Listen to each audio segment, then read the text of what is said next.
Il y a une chose que vous faites sans réfléchir, une chose qui vous paraît naturelle, normale, même logique. Vous avez une idée, un projet, quelque chose qui vous excite vraiment. Et la première chose que vous faites, c'est en parler. Vous en parlez à vos amis, à votre famille, à vos collègues, parfois même à des inconnus sur Internet. Et à chaque fois que vous en parlez, vous ressentez quelque chose d'agréable, une forme de satisfaction, comme si vous aviez déjà accompli quelque chose. Mais voilà le problème. Vous n'avez rien accompli. Vous avez juste parlé. Et sans que vous le sachiez, en parlant, vous venez de réduire drastiquement vos chances de réussir ce projet. Parce que votre cerveau vient de vous piéger.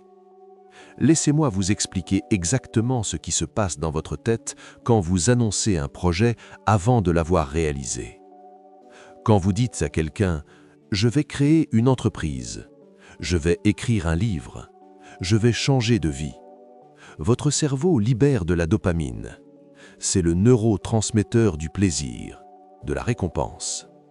Votre cerveau vous récompense comme si vous aviez déjà agi. Il confond l'intention et l'action.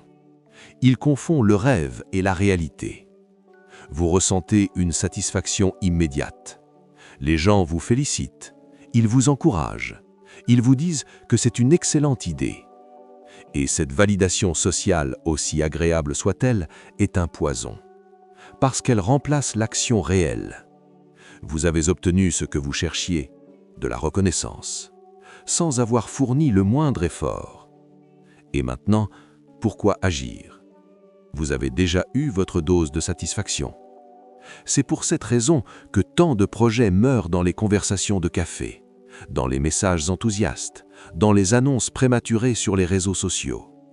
Pas parce que les gens manquent de talent, pas parce qu'ils manquent de temps, mais parce qu'ils ont tué leur projet en parlant trop tôt. Le besoin de parler est profondément humain. C'est ancré en nous. Nous sommes des créatures sociales. Nous avons besoin de partager, de communiquer, de nous connecter aux autres. Mais ce besoin, aussi légitime soit-il, devient un handicap quand il s'agit de réaliser quelque chose de difficile. Parce que parler d'un projet, ce n'est pas neutre. Chaque fois que vous en parlez, vous perdez de l'énergie. Chaque fois que vous en parlez, vous ouvrez la porte au doute. Chaque fois que vous en parlez, vous invitez les opinions des autres dans votre espace mental. Et ces opinions, même bienveillantes, vont influencer votre vision, diluer votre motivation, complexifier ce qui était simple. Pensez à la dernière fois que vous avez eu une idée qui vous excitait vraiment, une idée qui vous vibrait.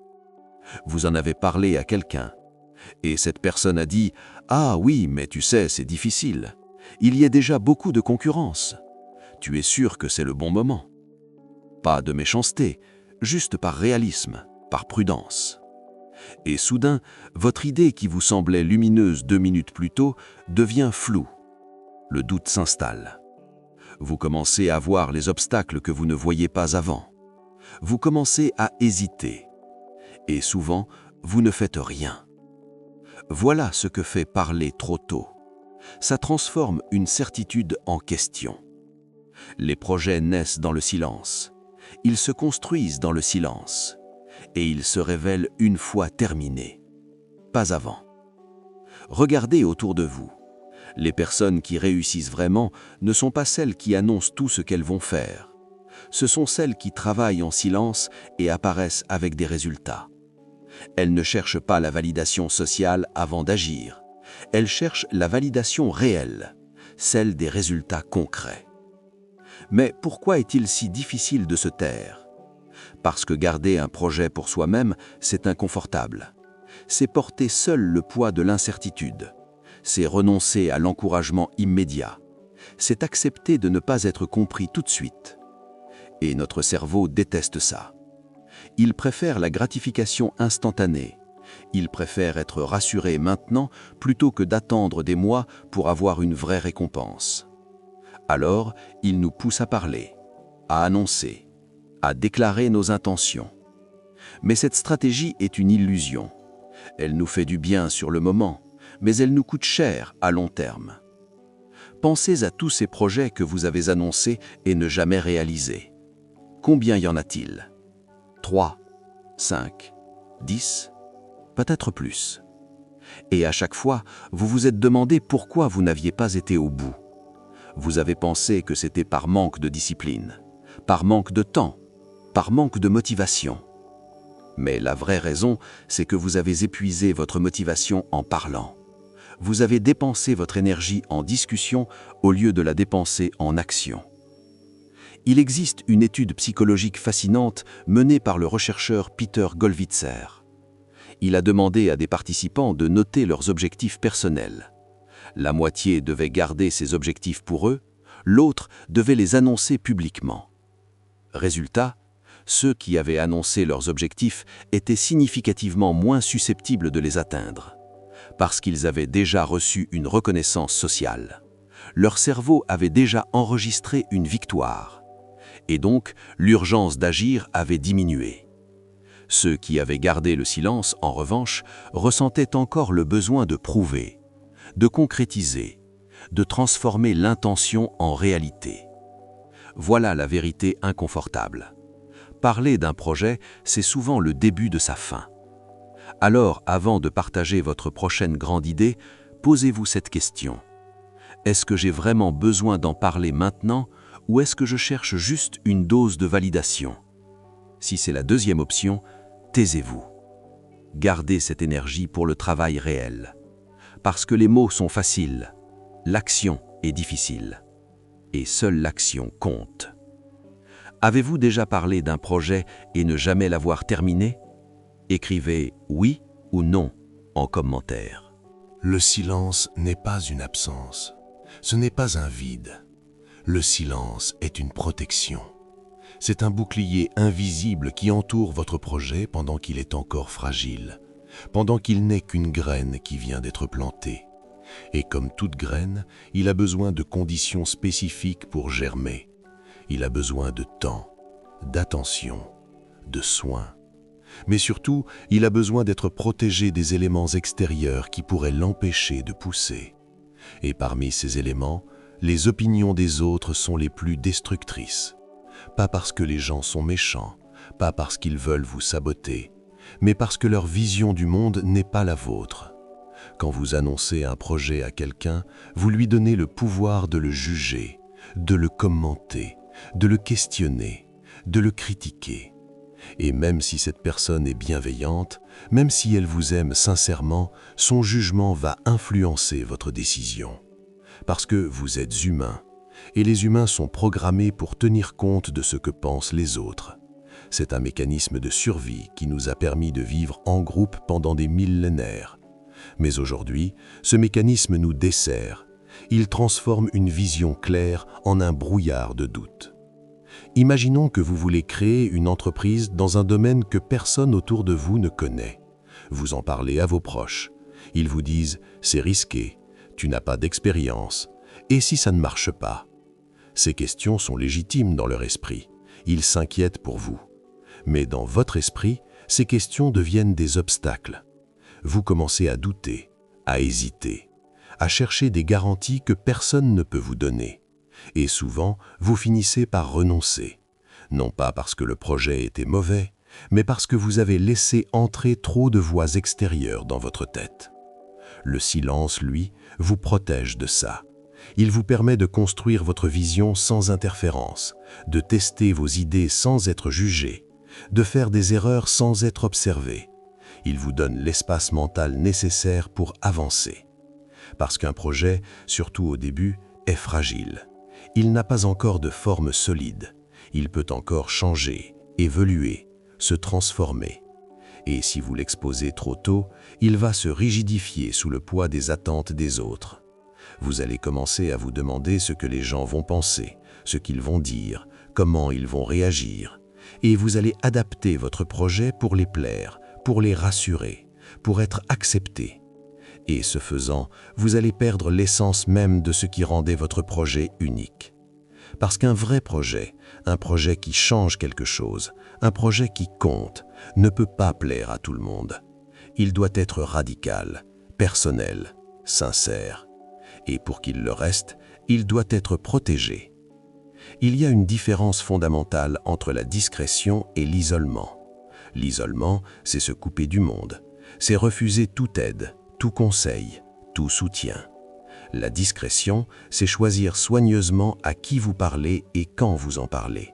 C'est comprendre que tout le monde n'a pas besoin de savoir ce que vous faites, que certaines personnes ne comprendront pas jamais votre vision aussi bien que vous l'expliquiez, et que d'autres, même avec les meilleures intentions, vont projeter leur propre peur sur votre projet. Le silence stratégique, ce n'est pas de la paranoïa, c'est de l'intelligence. C'est reconnaître que votre temps et votre énergie sont limités, et que vous devez les investir dans l'action, pas dans les explications. Regardez les entrepreneurs qui réussissent, les créateurs qui percent, les artistes qui marquent leur époque. Ils ne passent pas leur temps à expliquer ce qu'ils font avant de le faire. Ils travaillent en silence, ils construisent en silence, ils progressent en silence. Et quand ils apparaissent avec un produit fini, avec une œuvre terminée, avec un résultat concret, le monde entier écoute. Parce qu'à ce moment-là, ils n'ont plus besoin de convaincre personne. Les résultats parlent pour eux. Prenons l'exemple d'un étudiant qui veut changer de filière. S'il en parle à ses parents trop tôt, ils vont paniquer. Ils vont lui rappeler le temps et l'argent déjà investis. Ils vont parler de sécurité, de stabilité, de ce qui est raisonnable. Et cet étudiant, même s'il sait au fond de lui que ce changement est nécessaire, va commencer à douter. Mais s'il garde le silence, s'il réfléchit seul, s'il fait ses recherches, prépare un plan solide et revient ensuite avec une décision claire et des arguments concrets, la conversation sera totalement différente. Parce qu'il ne demande plus la permission, il informe d'une décision déjà prise. Et ça change tout. Le silence vous permet de passer de la position de celui qui cherche l'approbation à celle de celui qui assume ses choix. C'est un changement de posture mentale, un changement de pouvoir. Autre exemple, une personne qui veut écrire un livre. S'il en parle trop tôt, les gens vont lui poser 1000 questions. C'est sur quoi? Tu vas le publier où? Tu penses que ça va marcher? Et souvent, ces questions vont la paralyser, parce qu'elle n'a pas encore toutes les réponses. Mais s'il écrit en silence, s'il avance chapitre après chapitre sans en parler à personne, s'il termine son manuscrit avant d'en parler, elle arrive avec quelque chose de réel, quelque chose que personne ne peut contester, parce qu'elle l'a déjà fait. Le silence protège aussi votre motivation. La motivation est une ressource limitée, elle fluctue, elle s'épuise. Et chaque fois que vous parlez de votre projet à quelqu'un qui ne croit pas en vous, qui minimise votre idée ou qui vous décourage, vous perdez un peu de cette énergie précieuse qui vous pousse à agir. Et au bout d'un moment, il ne vous en reste plus assez pour continuer. Le silence, lui, conserve cette énergie. Il la concentre. Il la dirige vers l'action plutôt que vers la justification. Parce que justifier un projet avant de l'avoir réalisé, c'est épuisant. C'est convaincre des gens qui ne sont pas prêts à être convaincus. C'est défendre une vision que vous êtes seul à voir. Et ça use. Le silence vous épargne cette usure. Il vous permet de garder votre feu intérieur intact jusqu'à ce que vous ayez quelque chose de tangible à montrer. Et à ce moment-là, vous n'aurez plus besoin de convaincre personne. Les résultats convaincront pour vous. Alors oui, le silence peut sembler solitaire, il peut sembler difficile. Mais c'est le prix à payer pour protéger quelque chose d'important, pour protéger votre vision, votre énergie, votre capacité à aller jusqu'au bout. Qui, selon vous, a déjà saboté un de vos projets, sans le vouloir? Une personne? Plusieurs? Dites-le en commentaire. Maintenant que vous comprenez pourquoi le silence est stratégique, la question devient comment l'appliquer concrètement? Parce que le silence total n'est pas toujours la solution. Il y a des moments où parler est nécessaire, même essentiel. Mais il faut savoir quand et surtout à qui. La règle est simple, mais elle demande de la discipline. Vous ne parlez de votre projet qu'à 3 types de personnes. Premièrement, ceux qui peuvent vous aider concrètement. Pas ceux qui vont vous encourager avec des mots vides, pas ceux qui vont vous dire « c'est une super idée » sans avoir la moindre compétence dans le domaine. Non, vous parlez à ceux qui ont une expertise réelle, une expérience vérifiable, des ressources utiles. Un mentor qui a déjà réussi ce que vous voulez faire, un partenaire potentiel qui peut vous apporter des compétences complémentaires, un investisseur qui peut financer votre projet. Ces personnes-là méritent de connaître votre projet, parce qu'elles peuvent le faire avancer. Mais attention, même avec elles, vous ne révélez pas tout. Vous partagez ce qui est nécessaire, ce qui est pertinent. Vous gardez toujours une part de votre vision pour vous. Parce que personne, aussi compétent soit-il, ne comprendra jamais votre projet aussi bien que vous-même. Deuxièmement, ceux qui ont déjà prouvé qu'ils vous soutiennent inconditionnellement. Pas ceux qui disent vous soutenir, ceux qui l'ont prouvé par leurs actes. Ceux qui étaient là dans les moments difficiles, ceux qui ont cru en vous quand vous doutiez de vous-même. Ces personnes-là ont gagné le droit de connaître vos projets. Parce qu'elles ne vont pas vous juger, elles ne vont pas vous décourager. Elles vont vous écouter, vous comprendre et vous encourager de manière authentique. Mais même là, soyez sélectifs. Parce que parfois, les personnes qui nous aiment le plus sont aussi celles qui ont le plus peur pour nous. Et cette peur, aussi légitime soit-elle, peut devenir un frein.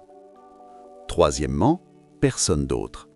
Tous les autres, aussi sympathiques soient-ils, n'ont pas besoin de savoir ce que vous faites.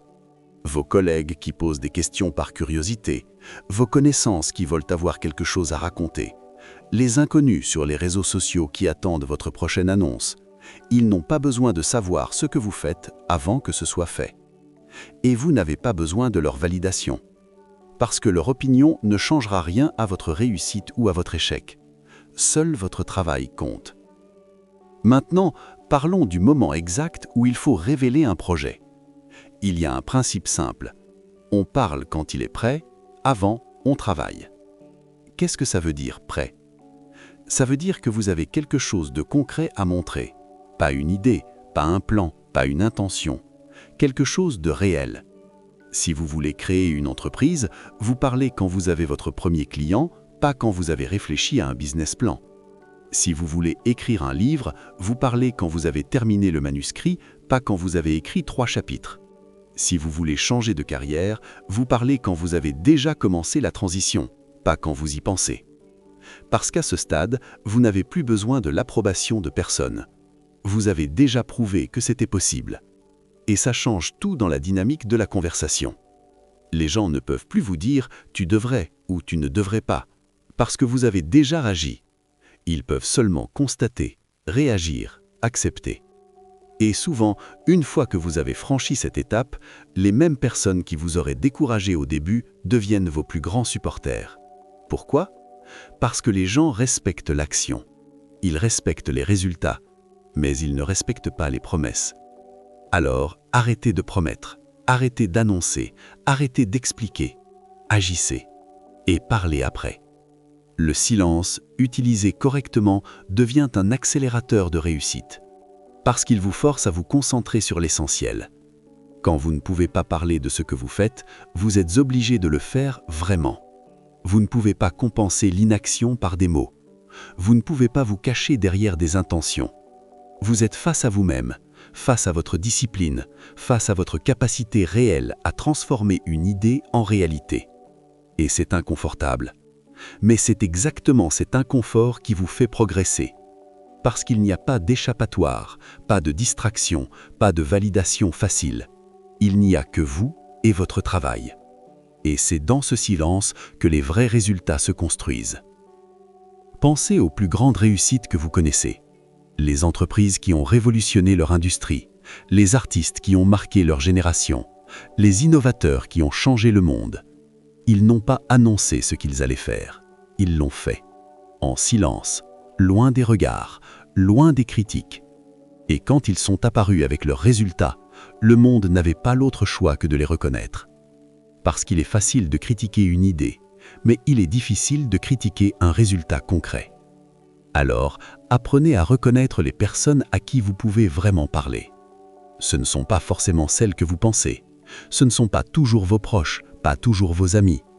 Parfois, ce sont des étrangers qui partagent votre vision, des mentors que vous n'avez pas encore rencontrés, des personnes qui comprennent ce que vous essayez de construire parce qu'elles l'ont déjà vécu. Et ces personnes, vous les reconnaissez facilement, parce qu'elles ne vous posent pas de questions pour juger, elles posent des questions pour comprendre. Elles ne vous découragent pas par prudence, elles vous challengent par expérience. Elles ne projettent pas leur peur sur votre projet, elles partagent leurs apprentissages. Voilà les personnes à qui vous pouvez parler. Mais même avec elles, soyez vigilants, parce qu'un projet reste fragile jusqu'à ce qu'il soit terminé. Il y a aussi une autre dimension du silence que peu de gens comprennent. Le silence vous protège de vous-même. Parce que parfois, le plus grand obstacle, ce n'est pas l'opinion des autres, c'est votre propre besoin de reconnaissance, votre besoin de vous sentir spécial, important, admiré.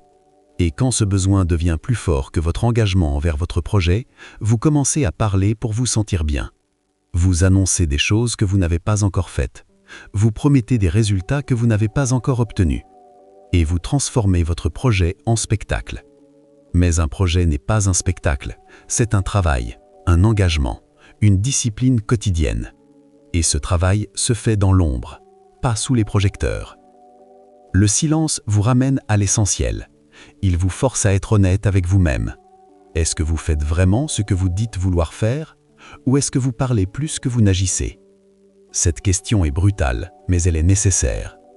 Parce que la différence entre ceux qui réussissent et ceux qui échouent se résume souvent à ça. Ceux qui réussissent travaillent plus qu'ils ne parlent. Ceux qui échouent parlent plus qu'ils ne travaillent. C'est aussi simple et aussi difficile que ça.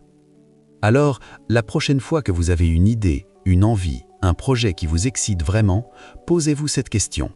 Est-ce que j'ai besoin d'en parler maintenant ou est-ce que je peux garder ça pour moi et commencer à travailler immédiatement? Si vous pouvez vous taire et agir, vous avez déjà fait la moitié du chemin. Parce que vous avez compris quelque chose que la plupart des gens ne comprendront jamais. Que les mots sont faciles, que les promesses sont faciles, que les annonces sont faciles, mais que l'action est difficile. Et que seule l'action transforme le monde. On parle quand c'est prêt. Avant, on travaille. Retenez cette règle. Appliquez-la. Et observez comment vos projets cessent de mourir dans les conversations et commencent à se concrétiser dans la réalité. Si cette vidéo vous fait réfléchir différemment, laissez un like maintenant. Écrivez en commentaire « Silence » si vous avez compris le message. Parlez si vous pensez que partager motive. Écoutez les commentaires des autres. Vous verrez que beaucoup vivent la même chose que vous. Le silence n'est pas une faiblesse, c'est une force. Une force que vous pouvez choisir d'utiliser dès aujourd'hui. Alors, faites ce choix. Taisez-vous, travaillez, réussissez et parlez seulement quand vous avez quelque chose à montrer. Parce qu'à ce moment-là, vous n'aurez plus besoin de convaincre personne. Vos résultats parleront pour vous.